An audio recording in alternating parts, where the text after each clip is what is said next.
Olá pessoal, eu sou a doutora Laíse e bem-vindos ao canal de todos que apreciam Medicina de Excelência. E hoje vamos falar sobre os princípios físicos do ultrassom. Vamos rever primeiro os conceitos básicos sobre o som e como as ondas sonoras interagem com as partículas do nosso tecido, permitindo a geração de imagens. Então vem comigo! Mas nada de se estressar, pois você já conhece o bastante sobre o som e nas diversas formas que ele interage no ambiente. Pois os princípios físicos do ultrassom têm muito em comum com o futebol, a música, a sinuca ou nadar na praia. O nosso papo é somente para colocar tudo o que você já sabe em uma outra perspectiva. Revisitando as aulas de física, o som é uma energia mecânica que se propaga em ciclos. O som só existe em meio físico. Repetindo, o som é uma energia que faz as partículas de um meio se expandirem e contraírem repetidamente, podendo ou não modificar o meio na dependência de sua amplitude ou intensidade.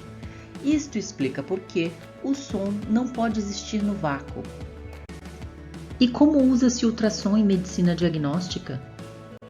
Ondas de ultrassom são geradas pelo transdutor, que cria ondas pequenas o suficiente para penetrar no tecido, interagir com as moléculas do nosso corpo e retornar para o equipamento. Uma vez no equipamento, os sinais refletidos são amplificados, medidos e convertidos em maravilhosas imagens projetadas no monitor. Um aparelho de ultrassom é um sofisticado equipamento gerador e receptor de ondas inaudíveis. O seu funcionamento pode ser comparável ao de um carro. E se quisermos extrair o melhor desta máquina, é necessário entender o seu funcionamento para obter as melhores imagens. E uma grande razão para o sucesso do ultrassom é que esta forma de energia pode ser liberada em frequência e intensidade segura em nossos tecidos. E o que seria da medicina fetal sem o ultrassom, hein? Mas afinal, o que é uma onda de ultrassom?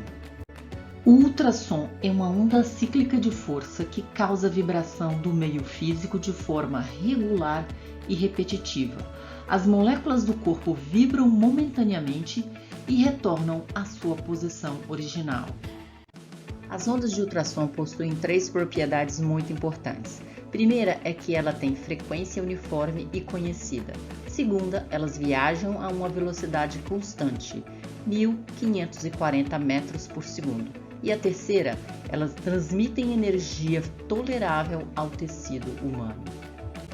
Expomos o tecido humano ao ultrassom porque o nosso corpo, na sua maioria, é constituído de água e por esta razão usamos a velocidade do som na água como a referência da velocidade das ondas sonoras no nosso corpo, 1540 metros por segundo. Grave esse número.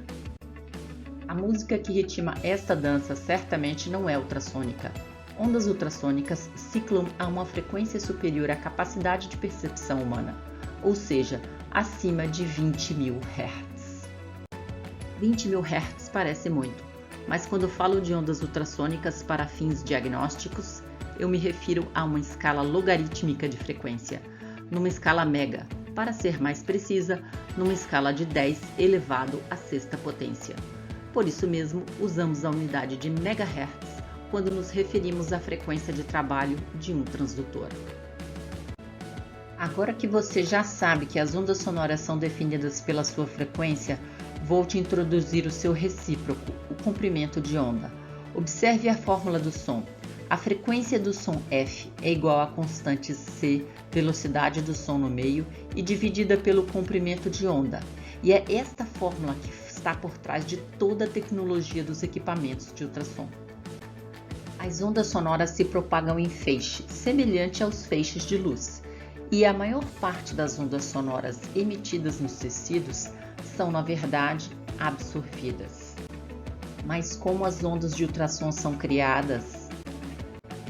Bem, elas são geradas através de cristais com propriedades especiais, chamadas de cristais piezoelétricos. Estes cristais começam a vibrar quando são aplicadas correntes elétricas. Estas ondas vibratórias geram um pulso ultrassônico. Enquanto os pulsos viajam pelo tecido, os cristais entram num período de pausa, que é quebrado quando o sinal refletido pelo tecido excita novamente estes cristais, fazendo-os gerar uma corrente elétrica. Esta corrente elétrica será processada e convertida em pontos no monitor. Mas como um pulso elétrico é convertido em imagem? A imagem é formada pela análise da amplitude e intervalo de tempo do sinal refletido. Agora, se imagine como se você estivesse como este homem gritando na direção da montanha ao fundo. Pode-se estimar a distância da montanha baseada no intervalo de tempo do retorno dos ecos. O ultrassom faz o mesmo com o nosso tecido, mas de uma forma bem precisa, devido ao tempo de pausa.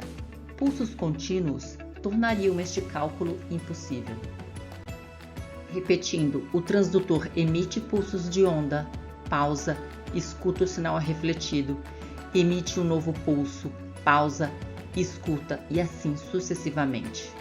É o que chamamos de ciclo de trabalho. O estudo de estruturas superficiais como o tecido subcutâneo pode ter um ciclo de trabalho bem menor e gerar imagens mais rápidas e nítidas. A profundidade de cada ponto exibido no monitor depende do tempo gasto para o retorno do sinal, já que a velocidade de som é constante. A amplitude do sinal refletido determina a tonalidade de cinza de cada ponto no monitor. Estruturas sem eco serão pretas, estruturas hiperecoicas serão brancas, estruturas ecoicas em tons de cinza. E tudo isso ocorre em milissegundos, permitindo a formação de imagem em tempo real. Não é incrível? Espero que tenham gostado do conteúdo e se gostou, deixe o seu like ou seus comentários. E se quiser saber mais, mande suas perguntas. Te encontro no próximo vídeo. Até lá!